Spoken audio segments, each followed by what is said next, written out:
Hello, I'm Lewis Vaughan-Jones. Welcome to the programme. We're going to start in Turkey, where the President, Recep Tayyip Erdogan, has won another 5 years in power. This is after winning the runoff ballot in the country's presidential election. And we can take a look at some of his supporters, waving flags, very enthusiastic support. 52% of the vote, roughly, is the still unofficial result, but world leaders have been congratulating him. It is all but official. In his speeches to his own supporters and to the country, he called for unity and he promised to deliver a strong economy, both significant challenges for him. Meanwhile, his opponent, Kemal Kilicdaroglu, said it was the most unfair election in years. With a full roundup, here's our reporter, Anna Foster. At the presidential palace, one sound filled the night air. Recep Tayyip Erdogan.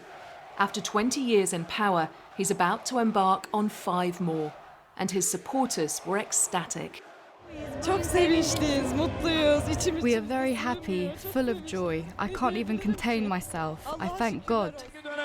This was Turkey's first ever presidential runoff. It capped a bitter and polarising months-long election campaign. But even as President Erdogan promised to bring harmony, he sowed more division. Listing the opposition parties, he asks the crowd disparagingly, are they LGBTI? Yes, they reply. And can any LGBTI infiltrate into the AK party, he continues? No, they cheer back. The morning after, life continues as before. Turkey has chosen the status quo. Those who hoped for change wonder where they'll find it now. I don't have hope anymore. I don't have hope for Turkey. I want to move abroad as soon as possible. I think it was an unjust election because the country is in a bad situation. I pray to God that he's going to be good for everyone. Now we have a really resentful youth. I look at the people around me who are supporting the opposition, and all of them are really resentful. The first thing on President Erdogan's to-do list is fixing the broken economy. This is a country in financial crisis with spiralling inflation and a lira that's plummeted in value in the last few years. Some economists say that Mr. Erdogan's financial management has made those problems even worse. And after this re-election, there's little chance that he'll change course. Solving the problems caused by the price increases as a result of inflation and compensating for welfare losses is the most urgent issue of the process ahead. It's not difficult for us to find a solution to these issues. Beyond Turkey's borders, President Erdogan's supporters are celebrating too. From Berlin to Gaza City, religious conservatives who favour his strongman stance are jubilant. But those who fear an increasingly authoritarian Turkey see this as an opportunity lost, an opposition who missed their chance.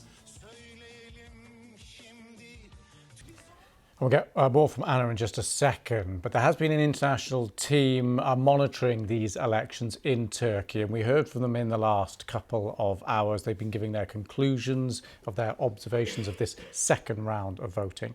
They said the election was well run and gave voters the opportunity to choose between real political alternatives, but it was characterised by increasingly inflammatory and discriminatory language during the campaigning period.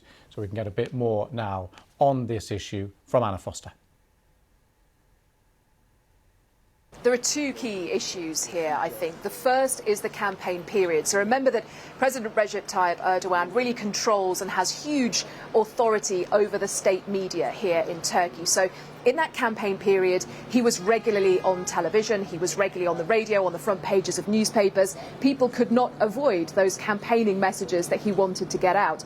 On the other hand, the opposition, Kemal Kilicdaroglu, he just didn't have those same mainstream media opportunities. And that is one of the things that people are looking at when they talk about this being an unfair campaign. For example, at one point, just a couple of days before this runoff election, he did a really long, maybe 6 hours or so, interview with a YouTube TV channel where people could get in touch and ask questions.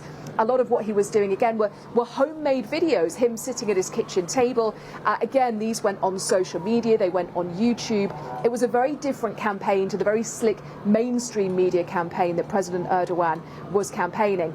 And even in the last couple of days, even hours before the polls opened, Kemal Kilicdaroglu was complaining that he wanted to send an SMS, a text message, with a campaign message to people here in Turkey, and that he was blocked from doing that. So that is one of the issues that we talk about when we're looking at fairness. The other is the actual counting and the ballot boxes. Now, the way things work here in Turkey is that when the ballot boxes are closed and the counting begins, and I watched this yesterday and 2 weeks ago in the first round, there's always a crowd of people around the ballot box, and they are observers from the different parties. So while you have the officials who are doing the counting, taking the tallies, making the notes, they take them off and they get them inputted into the main computer at the local centres, there are people from the parties whose job it is to watch, to double check, to count, to make their own notes and their own figures, and to make sure that they all tally up at the end. And both yesterday and 2 weeks ago, both sides were saying to their supporters, do not leave the ballot boxes until the very last moment, do not leave them unattended, make sure you're always watching what's going on. Now, that team of international election observers will no doubt dig into that and see if there was any real impropriety or just allegations of it, but it gives you an idea of the atmosphere that this election in Turkey was conducted in. And Anna, I mean, we know all about President Erdogan. He's been on the world stage for long enough, increasingly authoritarian approach. None of this, you feel, will change any of that. Just a quick moment on the opposition. They, before the election, were given a very good chance. They haven't done it. What happens now? Do they dissolve for another 5 years?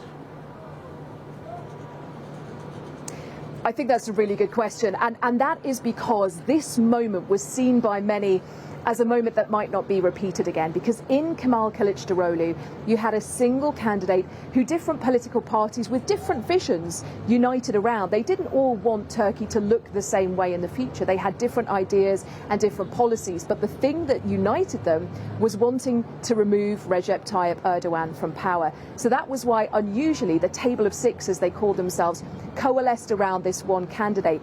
Even the HDP, the Kurdish party, they didn't put their own candidate up either because they didn't want to split the vote. So I think people feel like this was a moment that might not be repeated. And you know, there was a bit of debate at the time about the choice of Kemal Kilicdaroglu as the candidate, because there are two very experienced, very charismatic mayors here in Turkey. One, Ekrem İmamoğlu, who is the mayor of Istanbul, the city I'm in now, and Mansur Yavaş, who is the mayor of Ankara, the Turkish capital. Now, I think a lot of people looked at those two men and thought that they might be better candidates. They might be better at campaigning. They might be more passionate. They might draw more supporters in. But the problem is, because of the way that President Erdogan controls this country, because of the anti-democratic stance that the people have accused him of holding, it makes it very difficult. And there's a chance, and certainly in the case of Ekrem İmamoğlu, the mayor here in Istanbul, he has got a pending appeal against him that may have seen him removed from politics altogether. So Kemal Kilicdaroglu was seen as the safe choice, one who couldn't be pulled out of the race at the last minute by politics or policies or something like that. I think people might be regretting those choices now. The question is, what happens next? You heard President Erdogan last night talking about the local elections, which might sound like a very domestic Turkish issue. But that's what he was talking about. These two big cities, these two mayors, both of which are held by the opposition, that is what he's got his eye on next time round, no doubt. And he will continue in campaigning mode, really, from now until then. Thanks to Anna for that analysis there from Turkey.